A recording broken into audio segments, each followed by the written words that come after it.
House ఇక్కడ ఈ form ల్యాండ్కి ఈ యొక్క తుడాపూర్ లేఅవుట్కి ఈ యొక్క లోపల ఫామ్ ల్యాండ్ శాంపుల్ హౌస్ ఈ యొక్క బ్యాంబూ హౌస్ అన్నాము, కంటైనర్ హౌస్ అన్నాము. ఈ కంటైనర్ హౌస్ కూడా మీరు ఇక్కడ చూడవచ్చు. మీరు పూర్తిగా ఇక్కడ నిలవబడింది. కిటికీలు హౌస్లోనే హౌస్ టైప్లోనే మొత్తం ఇక్కడ తెప్పించారు, చెన్నై నుంచి తెప్పించారు. అది మీరు చూడొచ్చు ఇక్కడ పూర్తిగా.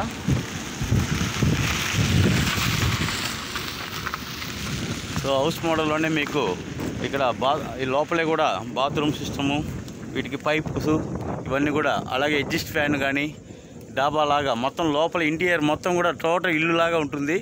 ఇలా సంబంధించినటువంటి లారీలు ఇప్పుడే వచ్చింది. ఇంకా క్రేన్ వచ్చిన తర్వాత మనకు ఫామ్ హౌస్లో ఈ యొక్క డంప్ చేసి మూలగా చేస్తారు. అది మీరు కూడా చూడొచ్చు. అలాగే మనం ఇక్కడ టోటల్గా 100 acres ఉన్నటువంటి ఫేజ్ 1, ఫేజ్ 2, ఫేజ్ 3, ఫేజ్ 4 ఉన్నటువంటి లేఅవుట్ ఇది మొత్తము. మనకు ఈ లేఅవుట్కే ఐకాన్గా ఉన్నటువంటి సిరసన్నంబేడ్లో ఈ యొక్క నైరుతి మూల ఉన్నటువంటి ఈ యొక్క మౌంటైనే మనకు అందమైనటువంటి వాస్తు.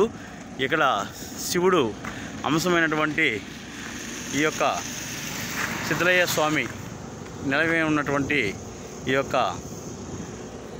కొండ. ఈ పూర్తి స్థాయిలో మనకు సిమెంట్ రోడ్లు, అండర్ డ్రైనేజ్, ఓపెన్ డ్రైనేజు, ప్రతి కరెంటు, ఇంటికి కావాల్సినటువంటి కరెంటు పోల్స్ మొత్తం కూడా పూర్తిగా రెడీ చేశారు. అలాగే మెయింటెనెన్స్ మనం 3 years అన్నాము. లేఅవుట్ వేసిన 1 yearలోనే మనకు మళ్ళీ కూడా మెయింటెనెన్స్ ప్రకారంగా మొత్తం కూడా గడ్డి లేకుండా క్లీన్ చేసి పెట్టడం జరిగింది. మీరు చూడొచ్చు క్లారిటీగా. మనము ఈ ప్లాట్ నెంబర్స్ ఇవన్నీ కూడా కనబడుతున్నాయి. పూర్తిగా అన్ని విధాలుగా డెవలప్ చేయడం జరిగింది. మనం ఏమైతే బ్రోచర్లో చెప్తామో అదే చేస్తాము, చేసేసి చెప్తాం. జై ఎస్ఎల్ఎన్, జై ఎస్ఎల్ఎన్.